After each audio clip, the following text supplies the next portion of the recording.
ఆస్తిపాస్తులు కలిగిన ఒంటరి మహిళను ఎరవేసి ప్రేమ అంటూ నమ్మించి తర్వాత పెళ్లి చేసుకొని నిండా ముంచేశాడు. సుమారు ₹1,00,00,000 అమ్మాయి ఆస్తిని హరించడమే కాకుండా ఆమెపై తప్పుడు కేసులు పెట్టి శారీరకంగా, మానసికంగా కూడా హింసలకు గురిచేశాడు. అంతేకాకుండా ప్రైవేట్ సమయంలో ఆమె యొక్క నగ్న చిత్రాలను తీసి వాటిని సోషల్ మీడియాలో పెడతానంటూ బెదిరించాడు. అటువంటి సైకోని పోలీసులు అరెస్ట్ చేసి కటకటాల వెనక్కైతే పంపించారు. అయితే ఆ మహిళ మాత్రం తనకు, తన బిడ్డలకు న్యాయం చేయాలంటూ న్యాయ పోరాటం చేస్తుంది. అయితే అసలు ఇంతకు అక్కడ ఏం జరిగింది, ఏంటి అనేది ఆ బాధిత మహిళను అడిగి తెలుసుకునే ప్రయత్నం చేద్దాం. మనతో పాటు ఆ బాధిత మహిళ కూడా ఉన్నారు. అమ్మ, మీకు ఈ అరాఫత్ ఖాన్ అనేటువంటి వ్యక్తి ఎలా పరిచయం? నిన్ను ఏ విధంగా ట్రాప్ చేశాడు? నువ్వు ఎంత డబ్బులు అతనికి ఇచ్చావు? పొన్నూరులో అరాఫత్ పిన్ని అయిన రజియా మా ఇంట్లో ఉండేది సార్ అద్దెకు. తను అప్పికట్లలో ఎలక్ట్రీషియన్‌గా పనిచేస్తూ వస్తా పోతూ ఉండేవాడు సార్. అలాగా ఈ రజియా కూతురు షర్మిలాకి ఈ అరాఫత్ చెల్లెలు సార్ తను. ఆయనకి నా దగ్గర ఉన్న ప్రాపర్టీస్ గానీ, డబ్బుల గురించి అన్నీ తెలిసి వీళ్ళందరూ నన్ను కలిసి ట్రాప్ చేశారు సార్. అయితే ఈ ట్రాప్ చేసిన క్రమంలో మీకు ఎన్ని రోజుల క్రిందట మీకు వివాహం జరిగింది? వివాహం జరిగిన తర్వాత నువ్వు అతనికి ఎంత డబ్బులు ఇచ్చావు? ఎలా ఇచ్చావు? నాకు అంటే ఇప్పుడు వివాహం అయిన్ వివ ఇరవ 2023లో వివాహమైంది సార్ మాకు. 2023లో వివాహం అందరి సమక్షంలోనే వివాహమైంది సార్. అయితే వివాహం అయిన తర్వాత మరి అతనికి డబ్బులు ఇవ్వడానికి ప్రధాన కారణం ఏంటమ్మా? అంటే తను సాధారణ ఎలక్ట్రీషియన్‌గా పనిచేసేవాడు సార్. ఇంకా మనకంటూ ఒక బిజినెస్ ఉండాలని చెప్పేసి అరాఫత్ వాళ్ళ అన్నయ్య రియాసత్ నన్ను మాట్లాడి మా ఎక్స్‌ప్రెస్ బిజీలో నేను వెండర్‌గా చేస్తున్నానమ్మా. మనమందరం కలిసి బిజినెస్ చేద్దామని చెప్పేసి నా దగ్గర నేను పొన్నూరులో ఉన్న అపార్ట్‌మెంట్ అమ్మాను సార్. అమ్మేసి దానివల్ల వచ్చిన సొమ్మును మళ్ళీ రొటేషన్ కొరకు ఇంకా నా వద్ద ఉన్న దఫాదఫాలుగా మా నాన్నగారి తరపున వచ్చిన ఆస్తిని నన్ను అమ్మించి మళ్ళీ అవన్నీ దఫాదఫాలుగా తీసుకున్నాడు సార్ నా దగ్గర. అవన్నీ బిజినెస్ రొటేషన్ కోసం తీసేసుకొని మొత్తం బిజినెస్ రొటేషన్ చేశాడు సార్. దానికి రావాల్సిన ఆదాయం మాత్రం తను సెట్ చేసేసుకొని అటు సైట్స్ అని అవన్నీ కొన్నాడు సార్. అయితే ఈ 3 సంవత్సరాల కాలంలో నువ్వు డబ్బులు ఇస్తూ ఉన్నావు. అతను వ్యాపారం చేస్తూ ఉన్నాడు. తిరిగి రాబడి ఏంటి అని నువ్వు ఎప్పుడు ప్రశ్నించలేదా? ప్రశ్నించలేదు సార్. నాకైతే కొన్ని రెంట్స్ వచ్చి గడుస్తాయి సార్. మన పిల్లల కోసమే గదా! నేను ఒక సైట్ తీసుకుంటున్నానని చెప్పేసి ఇచ్చేసేవాడు సార్. నమ్మిచ్చేవాడు. అయితే ఇప్పుడు అంతా బానే ఉంది. మరి ఇప్పుడు ఇంకొక మ్యారేజ్ చేసుకున్నాడు అని చెప్పి చెప్తున్నాం. అది మీకెలా తెలిసింది? ఏంటి?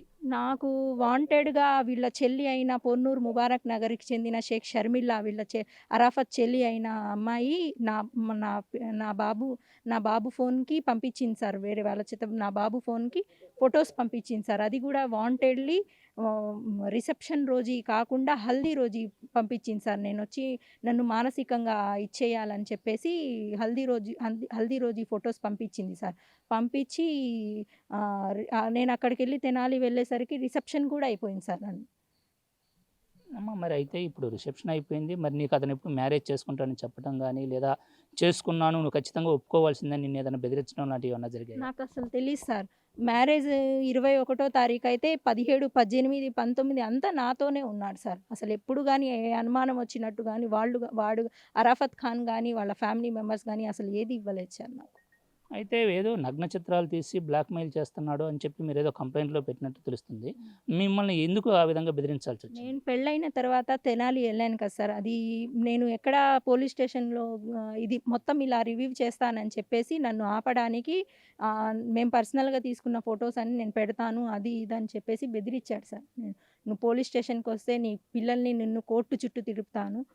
నువ్వు బయటకొస్తే ఏం లేదు నిన్ను చంపేస్తాను. జాదు చేయిస్తాను మా అన్నతోటి" అది ఇది అని చెప్పారు. అంటే ఏదో ప్రైవేట్‌గా ఉండేటువంటి కొన్ని వీడియోలు గూడా తీశాడని తెలుస్తుంది. ఆ వీడియోలు నీకేమన్నా చూయించాడా? కావాలని ఏమన్నా వాంటెళ్ళి బెదిరిస్తున్నాడా? లేదు సార్. వాట్సాప్‌లో చూయిచ్చాడు సార్ నాకు. వాట్సాప్‌లో చూయించి "నువ్వు బయటకెళ్తే నేను ఇవి రివీల్ చేస్తాను.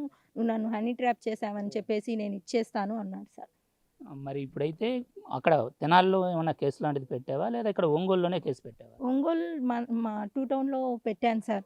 డీఎస్పీ గారిని కలిసాను సార్. శ్రీనివాస్ సార్ గారు మొత్తం విన్నారు. నీకు న్యాయం చేస్తానని చెప్పారు. స స Ongole 2 town CI Ongole 2 town CI మేడ శ్రీనివాస్ గారికి అప్పగిచ్చారు సార్ నా కేసు. అప్పగించిన తర్వాత మేడ శ్రీనివాసరావు గారు ఎస్ఐ పున్నారావు గారు చాలా వర్కౌట్ చేసి వీళ్ళందరూ అప్‌స్కాన్‌లో ఉన్న ముగ్గురిని ఇద్దరిని పట్టుకొచ్చారు సార్. ఇమ్రాన్ అను అరాఫత్‌ని పట్టుకొనొచ్చారు సార్. పట్టుకొనొచ్చి మిగతా నలుగురు అప్‌స్కాన్‌లో ఉన్నారు సార్. ఈ ఈ నలుగురిని గూడా పట్టించుకొని కఠిన చర్యలు తీసుకోవాల్సిందిగా కోరుచున్నాను సార్ పోలీస్ అయితే వారిని. ఇప్పుడు వాళ్ళకి శిక్షలు పడితే నువ్వు సాటిస్ఫైడా? నీ డబ్బులు ఇటువంటివి గూడా నువ్వు కోరుకుంటున్నావా? అసలు నువ్వు ఎటువంటి న్యాయం కోరుకుంటున్నావు? సార్ ఇప్పుడు నా పిల్లలు తన పిల్లలు కాదు కదా సార్. నన్ను ఇంత నమ్మిచ్చి మోసం చేశాడు. ఇప్పుడు నేను రోడ్డు పాలైపోయాయి. ఇప్పుడు కరెక్ట్ నా పిల్లల ఎడ్యుకేషన్ సార్ నాకు. ఇప్పుడు తనకి ఇంత మోసం చేసినందుకు కఠినంగా శిక్షించి, నా తరపునొచ్చిన ఆస్తులు వాళ్ళు హ్యాపీగా ఉన్నారని చెప్పేసి, నా తరపునొచ్చి ఆస్తులు, నా నగదు, నా సొమ్ములు నాకు అప్పగించవలసిందిగా కోరుచున్నాను సార్. మరి పెద్ద మనుషులు ఇటువంటివి మాట్లాడటం గానీ, మీకు సంబంధించిన నగదు ఇప్పిస్తానని గానీ ఎవరన్నా రావడం జరిగిందా? మీ నాన్నగారు మీకు ఎవరైనా ఎనక బంధువులు లాంటోళ్ళు ఎవరైనా ఉన్నారా? మా నాన్నగారు లేరు సార్. నాకెవ్వరు లేరని వాంటెడ్‌గా చేశారు సార్ ఇది మొత్తము. అందరూ కలిసి చేశారు సార్ వాళ్ళ కుటుంబ సభ్యులు మొత్తము. ఎవ్వరు రాలేదు సార్. ఎవ్వరు రాలేదు. వస్తారని చూసినా, వెయిట్ చేసినా ఎవ్వరు రాలేదు సార్. మరిప్పుడు నీకు వాళ్ళకి శిక్ష విధిస్తే సాటిస్ఫైడా? లేకపోతే నీ డబ్బులు రావాలి అంటే మరేదన్నా మీ పెద్దల్లాంటి వాళ్ళు మాట్లాడటం లేదా సీఐ గారు మాట్లాడటం లాంటిదేమన్నా జరిగిందా? సీఎం మాట్లాడినా ఒప్పుకోలేదు సార్. ఎవరు ఎలా ఏది చేసినా ఒప్పుకోలేదు. తనకి రిమాండ్ పెట్టేశారు సార్. హ్మ్. హ్మ్. మరిప్పుడు నువ్వు పోరాటం చేస్తున్నావు. నీ నగదు నీకు కావాలని. నువ్వు ఈ పోరాటం ఎలా చేయాలనుకుంటున్నావు? ఏంటి అసలు నువ్వేం కోరుకుంటున్నావు? నీ కంప్లెయింట్‌లో మొత్తం వివరాల్లో ఏమి? నీ డబ్బులు కావాలి? ఎట్లా అవి వస్తాయి? ఏంది? లేదా మరేదన్నా విషయం గానీ ఏమైనా నీకు భరోసా కల్పించే విషయాలు ఎవరైనా చెప్పడం జరిగిందా? నన్ను కుట్రపూర్వకంగా మోసం చేసి ఇంత దారుణంగా నన్ను నడి రోడ్డు మీద పెట్టిన ఈ ఆరుగురిని తగిన కఠిన శిక్ష విధించాలి సార్. అసలు ఇలాంటి వాళ్ళు మళ్ళీ ఇది రాకూడదు సార్. వీళ్ళ ఫ్యామిలీలో మళ్ళీ పుట్టకూడదు ఇలాంటి వాళ్ళు. వాంటెడ్‌గా నన్ను ఇచ్చేసి చేశారు. నన్ను నా పిల్లల్ని రోడ్డు పాలు చేశారు సార్.